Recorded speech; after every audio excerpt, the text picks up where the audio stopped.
All characters and events are fictional. Any resemblance is coincidental. If you believe every lie leaves proof, stay with me.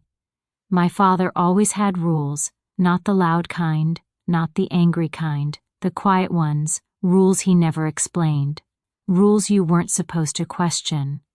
And there was one rule he repeated my entire life: never open the storage room. He didn't say it like a warning. He said it like a fact, like gravity, like death. I was 8 the first time he said it. I was standing in the hallway, holding a flashlight, bored out of my mind during one of his late-night cleaning routines.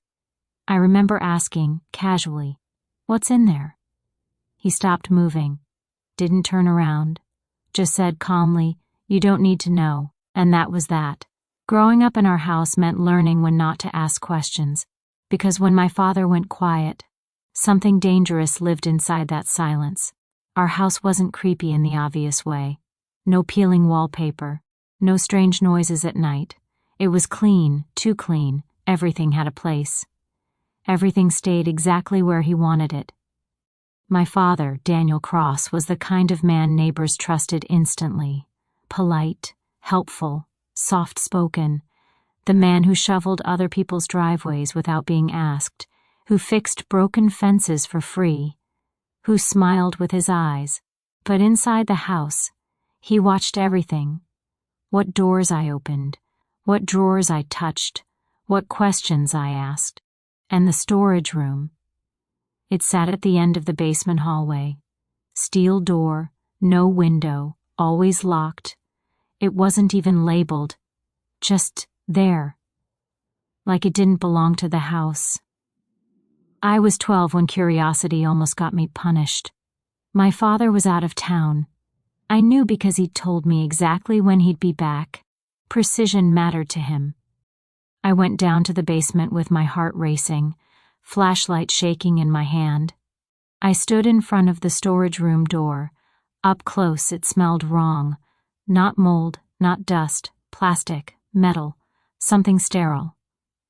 I reached for the handle, and then, footsteps above me. I froze. My father's voice echoed down the stairs, calm but sharp. "Step away from the door." I don't remember turning around. I don't remember walking back upstairs. I just remember his hand on my shoulder later that night, gripping too tight, and him saying, "You don't open doors that aren't yours." I never tried again. Not for years. My father died suddenly when I was 32. Heart attack, they said. No warning. No goodbyes. One moment he was correcting how I loaded the dishwasher. The next he was gone. At the funeral, people cried harder than I did. Neighbors told me how lucky I was to have such a good father, how safe they always felt around him, how trustworthy he was. I nodded, smiled, said thank you, because grief is easier than truth, and because some part of me knew. The answers I never got were buried with him, or so I thought. He left everything to me, the house, the accounts, the contents, everything, except one line in the will. One strange, unnecessary line. The storage room must remain sealed. No explanation, no legal requirement. Just instruction. The lawyer shrugged it off. Probably sentimental, he said. Old habits, but my stomach twisted. Because habits don't usually survive death. Secrets do. I lived in that house for 6 more months. 6 months of avoiding the basement. 6 months of waking up at night thinking I heard something moving down there. And then one night, I dreamed of my father standing in the hallway, pointing at the basement door, smiling. When I woke up, I knew. If I didn't open that door now, I never would. And whatever was behind it would own me forever. I didn't turn on all the basement lights. I don't know why. Maybe because some part of me wanted to pretend I could still walk back upstairs and keep believing I was safe. I took my phone, a flashlight, and my father's old key ring. It was heavy, too many keys for a man who lived alone. I remember standing at the top of the basement stairs, listening. The house was quiet but not peaceful. It was that kind of quiet that feels watched, like something is waiting for you to make the first mistake. I went down slowly, each step creaking under my weight. At the bottom I stopped. The storage room door sat there like it always had, steel, cold, silent, and locked. I reached for the handle, and my hand shook so badly I had to steady it with my other hand. I told myself it was grief, but deep down, I knew it wasn't. It was instinct. I tried 3 keys before the right one. The first didn't fit, the second fit but didn't turn, the third clicked. That sound hit my chest like a punch, because it wasn't just a lock opening, it was a boundary breaking. The handle turned slowly, and when the door opened, the air that came out wasn't stale. It was clean, too clean, like disinfectant, like plastic, like something meant to erase traces. I held my breath without realizing it. Then I stepped inside. The room wasn't messy storage, no boxes of old Christmas decorations, no broken furniture. It was organized, like a warehouse. Metal shelves lined the walls, everything labeled in neat handwriting. And the worst part, there were no cobwebs, no dust, meaning someone had been in here recently. Meaning, my father wasn't the last one with the key. My flashlight swept over the shelves. I saw stacks of manila folders, sealed plastic bags, USB drives in labeled envelopes, small black cases that looked like hard drives, and one thing that made my stomach drop, a camera, not a normal camera, a tiny industrial one, like something you hide, not something you hold. My hands went cold because suddenly I wasn't in a storage room. I was in a system, a place built to collect, to archive, to keep. I reached for the nearest folder. My fingers hovered over it, and I realized I was whispering like someone could hear me. Okay, Ava, slow, don't panic. The folder had a stamped symbol on the corner, a geometric mark, clean lines, the same kind of symbol I'd seen in my father's notebooks growing up, tiny, hidden in margins like a private signature. I opened it carefully. Inside were photos, not old family photos, surveillance photos, someone walking into a grocery store, someone getting in a car, someone hugging a child outside a school, and on each photo, a date, a time, a location. I flipped through them, my pulse rising. And then I saw the name at the top of the file, not mine, not my father's, a woman's name, Maria Coven. Under it, typed, profile, routine, vulnerabilities. I felt nausea crawl up my throat. Because no normal person keeps a file like that, and my father had kept dozens. I slowly looked around. Other folders had other names, women's names, men's names, some with pictures, some with fingerprints and plastic sleeves, some with copies of IDs. I stepped back, dizzy. My brain tried to make it small. Maybe he was an investigator? Maybe he worked for insurance. But then I saw something that killed every excuse instantly. A folder labeled transfers, and behind it, bank printouts, wire transfers, amounts, dates, accounts, money moving like blood through a body. My hands trembled, because I work compliance, and I know what a clean money trail looks like, and I know what laundering looks like.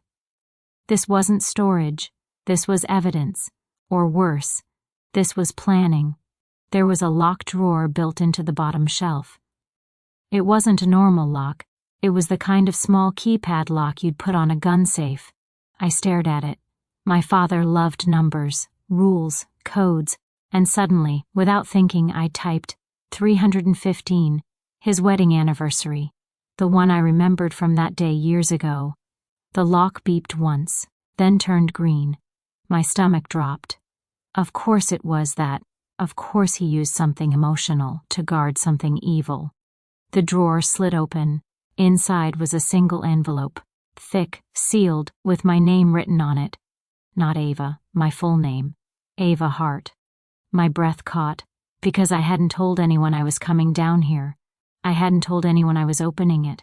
And still, it was waiting. I should have taken it upstairs. I should have called someone. But I didn't, because once you're inside the truth, Curiosity isn't curiosity anymore. It's survival. I opened the envelope carefully. Inside were two things: a passport and a note. I stared at the passport first. Dark blue cover, official seal, real, not homemade, not fake-looking. Real. My hands shook as I opened it, and I swear, my vision blurred, because the photo was me. Not similar, not could pass. It was me. Same eyes, same jawline, same scar near my hairline, even the same expression I make when I'm trying not to show fear. But the name under my face wasn't mine. It said, Ava Mercer. Different last name, different identity, different life. My body went numb. My brain tried to reject it, but I flipped to the details.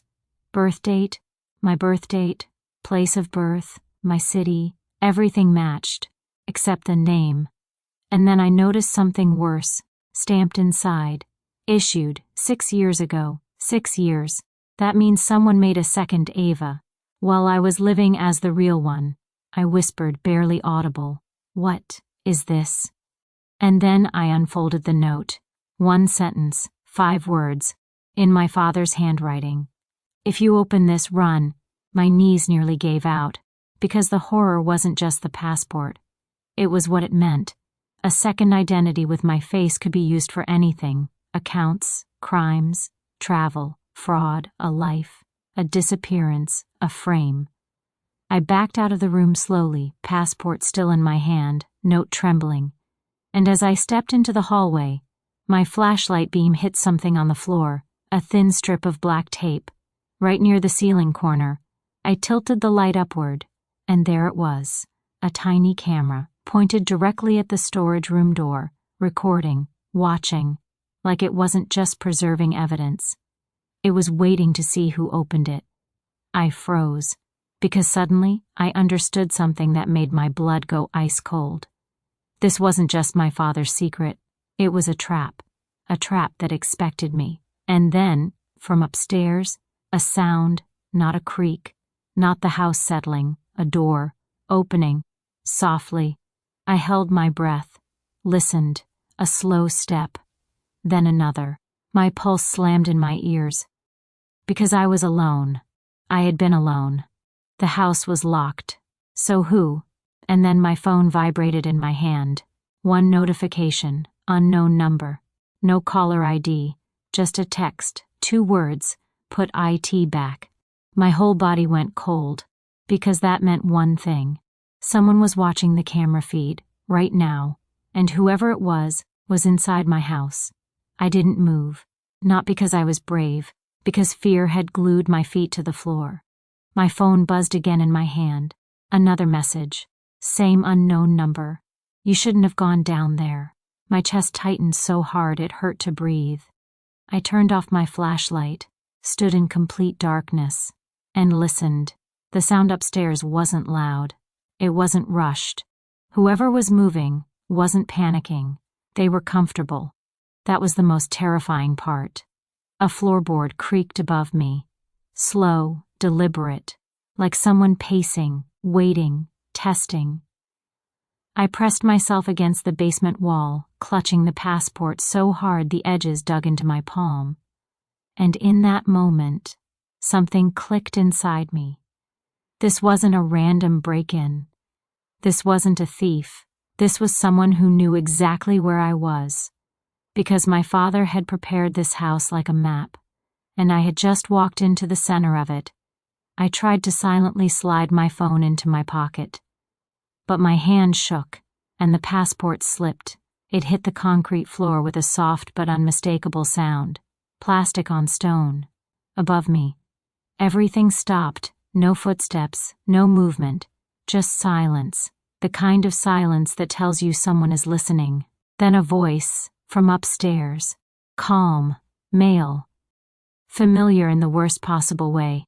"Ava." My blood froze, because I knew that voice. I had grown up with it. It didn't belong to my father. It belonged to someone who had been around us for years. Someone I trusted. Someone who used to sit at our kitchen table. Someone who had keys. And suddenly I understood something horrifying. My father hadn't been alone in this. He never had been. I didn't answer. I didn't breathe. I waited. The voice continued, gentle. You don't need to hide. This doesn't have to get messy. Messy. That word snapped something inside me, because messy is what happens when people panic. And this man? He wasn't panicking, which meant he thought he still had control. I slid one foot back, then another, slow, silent, toward the basement door that led outside. My father had installed it years ago. Emergency exit, he'd said. I used to think it was paranoia. Now I knew better. I reached the handle, turned it millimeter by millimeter, and the second the door cracked open, my phone vibrated again. Don't. That was enough. I ran. Cold air hit my face as I burst outside, barefoot, passport still in my hand. I didn't look back, didn't scream, didn't drop anything. I just ran until my lungs burned and my legs shook, and when I finally stopped, I dialed 911. But I didn't tell them everything, because my job has taught me one rule. You never reveal all your cards in the first move. I told them this: I believe my identity has been compromised. I told them I had documentation. I told them someone had entered my house without permission, and I told them one more thing, very carefully. I work in compliance. I know what evidence looks like. That changed the tone instantly. They didn't send just one officer. They sent 3, and when the patrol cars pulled up, lights washing the street in red and blue, I felt something I hadn't felt all night: control. The front door was unlocked. Of course it was. Inside, nothing looked disturbed. No broken furniture.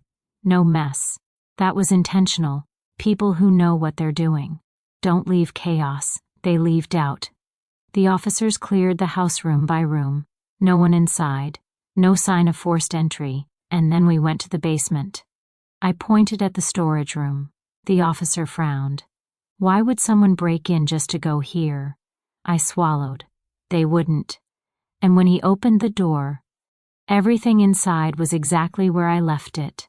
Folders, shelves, camera, the envelope slot empty. Because the passport was still with me, but something was different. One shelf was missing a box, a black case, the kind used for transporting documents. My stomach sank, because that meant whoever came in hadn't been there to stop me.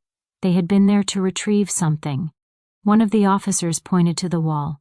Ma'am, what's this? There were faint outlines, like something heavy had been removed, and behind it, a panel, hidden, not obvious, designed to disappear into the wall. They opened it. Inside were files, more passports, different faces, different names, same formatting, same issuing authority, same dates. This wasn't about me. I wasn't special. I was just one file in a system. And then the officer turned to the last page of one folder and went very still.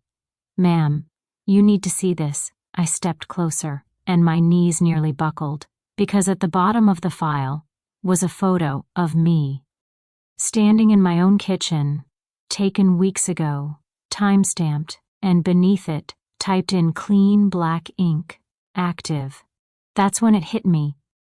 My father didn't just create the system. He tried to stop it. That final note. If you open this, run. It wasn't a threat. It was a warning. He had known he couldn't destroy it. So he hid what he could, delayed what he could, and hoped I would never open that door. Because once you're active, you're not supposed to survive. The officer didn't say his name out loud. He didn't need to, because the moment I saw the photo labeled active, everything aligned in my head. The voice upstairs, the calm tone, the familiarity. It wasn't a stranger. It was Mark Ellison, my father's oldest friend, the man who used to come over for dinner every Sunday, the man who helped me move apartments, the man who hugged me at my father's funeral and whispered, "He was proud of you." Mark had keys. Mark had access. Mark had been inside my life my entire childhood, and suddenly I understood something sickening. My father didn't build this system alone. He was part of it. And then, he tried to leave it. That's why he died. The officer explained it carefully, like he didn't want to scare me more than I already was. Active means an identity currently usable, he said. For travel, transactions, transfers. I swallowed. And when it's no longer needed? He didn't answer immediately. He didn't have to, because I'd already seen the folders marked closed, and none of them had faces I recognized. But every one of them had dates, end dates. People don't close identities, they close people. They brought in federal agents before sunrise, quiet cars, no sirens. Men and women who didn't introduce themselves with names, just badges. They laid it all out for me. The system worked like this. They created clean identities using real people with no criminal history, good credit, stable jobs, women like me. Those identities were used for offshore accounts, illegal transfers, asset laundering, travel tied to crimes. And when the identity became risky, the real person disappeared, and the paper trail stayed clean. I wasn't just active, I was next. They asked me one question, "Can you help us?" And I didn't hesitate, because fear had already taken enough from me. They wired the house, left the storage room exactly how it was, and they told me to do one thing only: act normal. That night my phone rang, unknown number. I answered. Mark didn't pretend anymore. "Ava," he said calmly. "You shouldn't have run," I replied just as calmly. "You shouldn't have followed me." There was a pause. Then he smiled through his voice. "Bring the passport back," he said. "We'll make this easy, easy." Like erasing me. I agreed to meet him. At the house. At midnight. Mark arrived exactly on time. He didn't knock. He used his key. When he stepped into the living room, he looked disappointed, not angry, not scared. Disappointed. "You were supposed to be smarter," he said. I stood across from him, holding the passport. "You watched me my whole life," I said quietly. He nodded. "We had to." That's when I asked the question that mattered. "Did my father know you'd kill me?" Mark didn't answer right away. Then he said something worse. He tried to stop it. That was all I needed.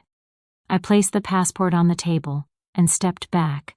That's when the lights came on. Federal agents poured in from every doorway. Mark didn't run. He just closed his eyes. Because systems like his don't expect resistance. They expect silence. They arrested him that night, and he wasn't alone. The files led to others. Bankers, lawyers, officials, people who looked safe. The system collapsed fast once light touched it. And my father? They reopened his case. His death wasn't a heart attack. It was poison, clean, undetectable at first. He died trying to protect me. I moved, changed locks, changed routines, but I didn't change my name because I refused to disappear. The storage room is empty now, sealed, not with fear, but with truth.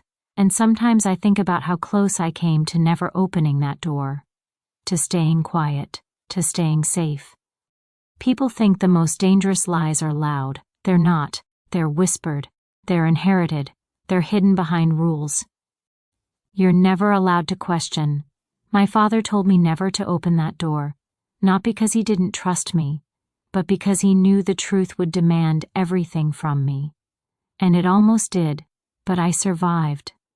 Because I looked, and when you look long enough, you find it, the final evidence. If you enjoyed this story, subscribe to The Final Evidence, because every lie leaves proof.